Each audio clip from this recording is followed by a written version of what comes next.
I somehow gotten stronger when I improved my farm related skill. Episode 1 की starting में हम लोग को कुछ एडवेंचरर का ग्रुप दिखाया जाता है जो कि फॉरेस्ट में एक रैंक एस के काफ़ी बड़े फायर ड्रैगन से लड़ रहे होते हैं।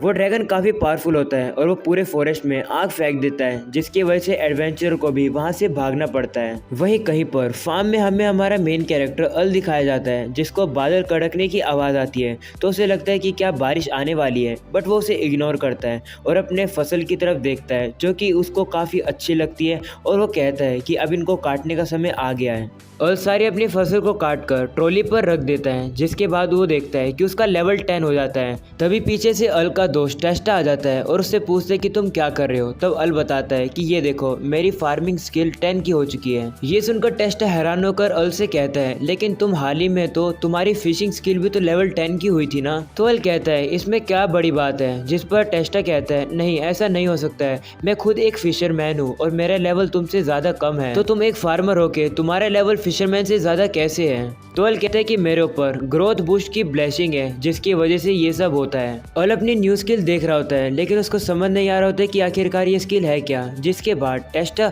अल से कहते हैं कि तुम्हारे अटैक पावर तो 73,000 पॉइंट से भी ज्यादा है, जो कि बहुत ज्यादा है। ये सुनकर अल कहता है तुम सही कह रहे हो, लेकिन इससे इम्पोर्टेंट बात तो ये है कि मुझे इन सब्जियों को रॉयल कैपिटल में डिलीवर करके आना पड़ेगा ताकि मैं इन्हें मार्केट में बेच पाऊँ। जिसके बाद अल एक कैरेट खाता हुआ रॉयल कैपिटल की तरफ जा रहा होता है। तभी उसे आसमान में से आवाज आती है तो वो देखते हैं कि आसमान में तो वही ड्रैगन है जो कि एपिसोड की फर्स्ट में दिखाया जाता है। वो ड्रैगन अभी भी उन एडवेंचरर से लड़ रहा होता है। एडवेंचर को पता लग जाता है कि वो लोग इस ड्रैगन को नहीं हरा पाएंगे, इसलिए वो लोग वापस जाने की सोचते हैं। अल उतर कर कहता है कि मुझे इस ड्रैगन को डिस्ट्रैक्ट ही करना है ना। जिसके बाद वो अपनी पावर का यूज करके उस गाजर को ड्रैगन के ऊपर फेंकता है और ड्रैगन पूरी तरीके से फट जाता है। ये देखकर अल काफी ज्यादा शौक हो जाता है और वहीं पर एडवेंचर भी काफी शौक हो जाते हैं कि आखिरकार ये किसने और कैसे हुआ। अल सोचने लगता है कि एक छोटी सी गाजर से ये ड्रैगन फट कैसे गया। तब उसको याद आता है कि हाँ मेरे अटैक पावर तो बढ़ते जा रहे हैं इसी वजह से। जिसके बाद वो और ज्यादा ध्यान नहीं देता है और रॉयल कैपिटल की तरफ चला जाता है। वहीं पर एडवेंचर अल के घोड़ा गाड़ी के टायरों के निशान के पास आकर कहते हैं कि आखिरकार वो था कौन। जिसके बाद अल मैगिस के रॉयल कैपिटल के गेट के सामने खड़ा होकर गार्ड को अपना पास दिखाकर कहता है कि मैं सिल्स विलेज से एक फार्मर हूँ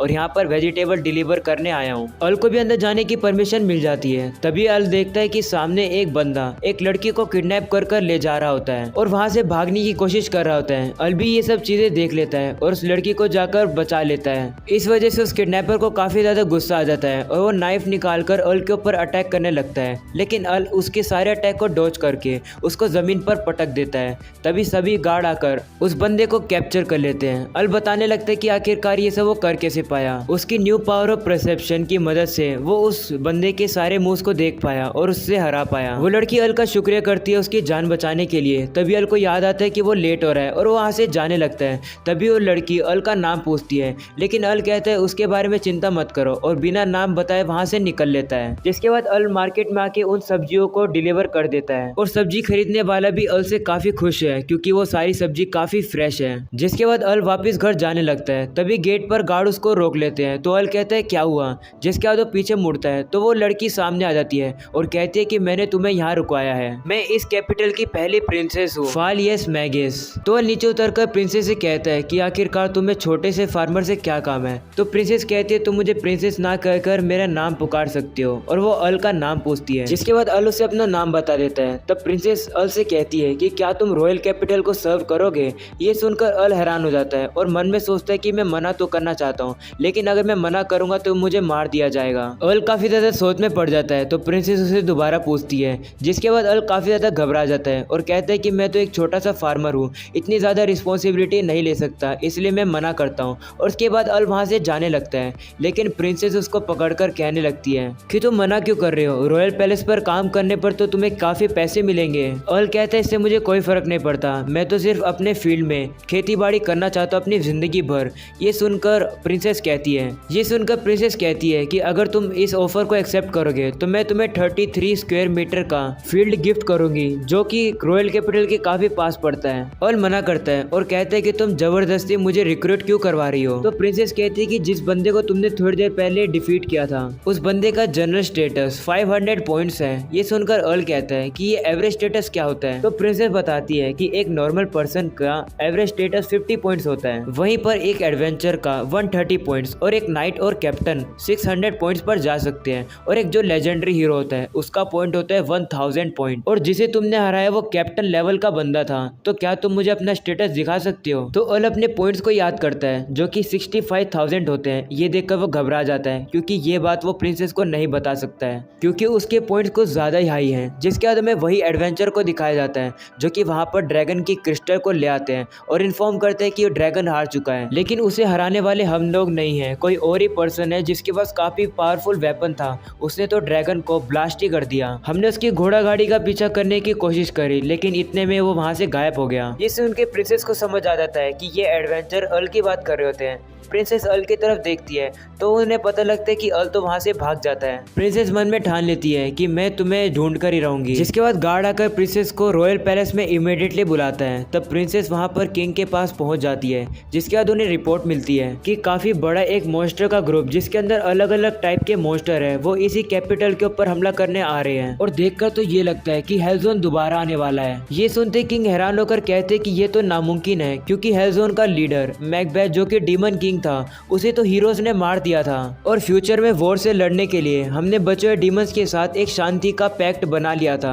तो वो लोग अब हम पर हमला क्यों कर रहे हैं? जिसके बाद दरबार में ऑफिसर सेसिल आ जाता है और किंग से कहता है कि लगता है कुछ डीमंस को ये पैक्ट पसंद नहीं आया और वो डीमन किंग का बदला लेने के लिए हम पर हमला कर रहे हैं। और लगता है इस बार हेलजोन का लीडर रोमियो वेंडेड है जो कि पिछले डीमन किंग का फर्स्ट डिवीजन का कमांडर हुआ करता था। तो किंग कहते हैं कि रोमियो तो वही पर्सन है जो कि हमारे बीच में शांति का नेगोशिएशन करने आया था। ये सुनकर सेसिल कहता है लगता है वो शांति कभी चाहता ही नहीं था, वो बस मौके का यूज कर रहा था ताकि वो हम पर हमला कर सके। और पिछली बार जिस हीरो ने डीमन किंग को हराया था वो हीरो भी पहले ही मर चुका है और हम लोग और ज्यादा लोगों को नहीं खो सकते हैं। इसलिए मैं आपको एडवाइस देता हूँ कि आप और प्रिंसेस इस रॉयल कैपिटल से भाग जाओ क्योंकि यहाँ पर काफी खतरा है। जिस पर किंग कहते हैं कि आखिरकार मैं अपने इन लोगों को अबेंडन कैसे कर दूं, और वैसे भी मैं ही वो पर्सन था जिसने कि डीमंस के साथ पीसफुल पैक्ट किया था, इसलिए मुझे सारी रिस्पॉन्सिबिलिटी लेनी होगी। सेसिल कहते हैं इसलिए हम आपको ट्रस्ट करते हैं। डीमन किंग के मरने के बाद आपने बाकी डीमंस को मारा नहीं था बल्कि उनके साथ पीसफुल पैक्ट बना लिया था,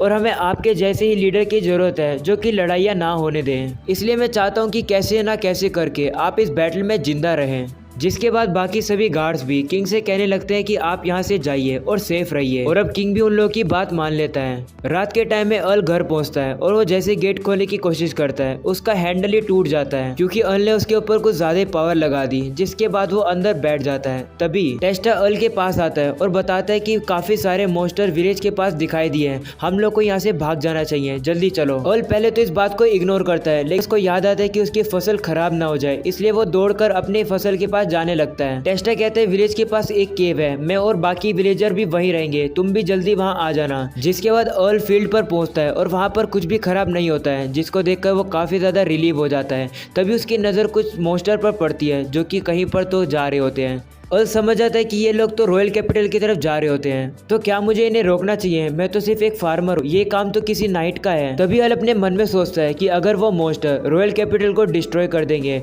तो अर्ल के पास कोई भी जगह नहीं रहेगी अपनी वेजिटेबल्स को बेचने के लिए, जिससे कि अर्ल की सारी सब्जी खराब हो जाएगी। इसलिए अर्ल परेशान होकर कहता है मुझे क्या करना चाहिए। वहीं हम लोग देखते हैं कि सेसिल बाकी सभी को लेकर डेड एंड पर आ जाता है। किंग पूछता है कि आखिरकार तुम हमें यहाँ क्या ले आए, ये तो गलत जगह है। जिस पर सेसिल कहते हैं नहीं ये सही जगह है। उसके बाद सेसिल किंग के ऊपर हमला करता है। ये देखकर बाकी लोग समझ जाते हैं कि सेसिल धोखेबाज ट्रेटर है। सेसिल बाकी के गार्ड्स को भी मार देता है और उसे कहने लगता है क्या तुम्हें अभी तक पता नहीं चला कि मैं आखिरकार कौन हूँ? जिसके बाद सेसिल ट्रांसफॉर्म करने लगता है और कहता है मैं शुरुआत से सेसिल नहीं था बल्कि मैं तो ये हूँ। किंग समझ जाते हैं कि सेसिल असलियत में एक डीमन है और ये ऐसा वैसा डीमन नहीं, यही है रोमियो वेंडेड। जिसके बाद रोमियो बाकी डीमंस आर्मी को भी वहां पर ले आता है। रोमियो अपना प्लान बताता है और बताता है कि वो पिछले डीमन किंग की तरह कंट्री को डिस्ट्रॉय नहीं करना चाहता है क्योंकि कंट्री काफी ताकतवर और काम की चीज है। वो बिना लोगों को पता लगे सभी डीमंस को इस कंट्री में ले आएगा जिससे कि कोई भी डिस्ट्रक्शन वगैरह नहीं होगा और वो इस कंट्री पर कब्जा कर पाए। जिसके बाद रोमियो उनको मारने के लिए हमला करता है लेकिन किंग अपनी गार्डियन शील्ड से उनको रोक लेते हैं।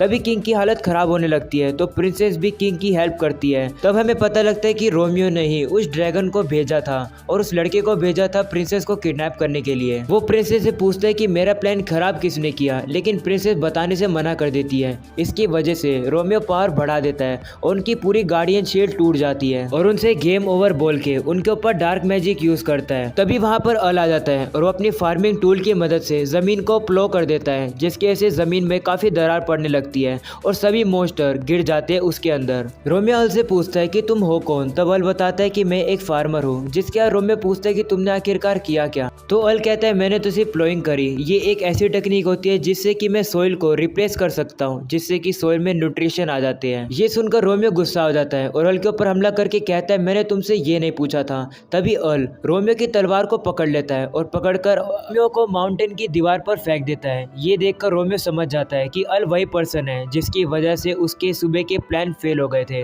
अल से लड़ने के लिए रोमियो अपने रियल फॉर्म में आने लगता है और ये देखकर प्रिंसेस कहने लगती है कि इसका लेवल तो 78 है और अल को वहां से भागने के लिए कहती है, लेकिन रोमियो काफी गुस्सा होकर अल से कहता है तुमने मुझे गुस्सा दिलाया, अब इसकी भरपाई लो। रोमियो अल को पंच मारने के लिए सामने आ रहा होता है, लेकिन अल एकदम आराम से खड़ा होता है, जिसके बाद वो रोमियो को एक हल्का सा पंच मारता है, जिसके वजह से रोमियो वहीं पर हार जाता है। ये सभी डीमंस भी देखते हैं कि अल इतना ज्यादा पावरफुल है और डर के मारे वहां से भाग जाते हैं। अगले दिन अल को पैलेस में बुलाया जाता है और किंग वहां पर शुक्रिया करते हैं सारी हेल्प के लिए। अल कहता है ये सब तो मैंने इसलिए किया था क्योंकि मेरे पास सब्जी बेचने के लिए कोई जगह ही नहीं होती और मेरी वेजिटेबल खराब हो जाती। किंग कहता है कि ये सब बातों को छोड़ो, क्या तुम इस कंट्री को सर्व करोगे। अल को पहले से पता होता है कि किंग उससे ये बात पूछने वाले होते हैं। किंग कहते हैं कि तुम 100 बंदों के बराबर हो, तुम मुझे जो भी कहोगे मैं तुम्हें वो टाइटल दे दूंगा, तुम कमांडर भी बन सकते हो। लेकिन अल कहता है नहीं, मैंने डिसाइड कर लिया कि मैं जिंदगी भर फार्मिंग ही करूंगा मेरे फील्ड पर। प्रिंसेस अल से कहती है तुमने हमारी हेल्प करी इसलिए तुम्हें 33,000 का स्क्वायर मीटर का फील्ड हम तुम्हें गिफ्ट करते हैं, लेकिन उसके बदले में क्या तुम गिल्ड को ज्वाइन कर सकते हो, क्योंकि नेबरिंग कंट्री में और रॉयल कैपिटल में काफ़ी ज़्यादा थ्रेट आ चुका है मॉन्स्टर का, तो इसलिए हमें फ्यूचर में तुम्हारी हेल्प चाहिएगी। अल कहते हैं कि अगर तुम मुझे फार्मिंग करने के लिए जगह दोगे तो मैं तुम्हारी ज़रूर हेल्प करूंगा। जिसके बाद उनके बीच में ये डील हो जाती है। जिसके बाद अल उसको गिफ्ट में मिली हुई लैंड के पास जाकर काफ़ी ज़्यादा डिसअपॉइंट होता है क्योंकि प्रिंसेस ने उसके साथ मजाक कर दिया है। प्रिंसेस अल को एक वेस्टलैंड दे देती है जो कि बंजर पड़ी ज़मीन होती है। इसको देखकर अल काफ़ी ज़ोर से चिल्लाता है, वहीं पर प्रिंसेस ये सुनकर स्माइल करती है और एपिसोड हो जाता है यहीं पर ख़त्म। तो गाइस अगर आप लोगों को ये वाला एपिसोड पसंद आया तो यार ज़ोर से लाइक करके जाना। मैं मिलूंगा आप लोगों से इसके नेक्स्ट एपिसोड में।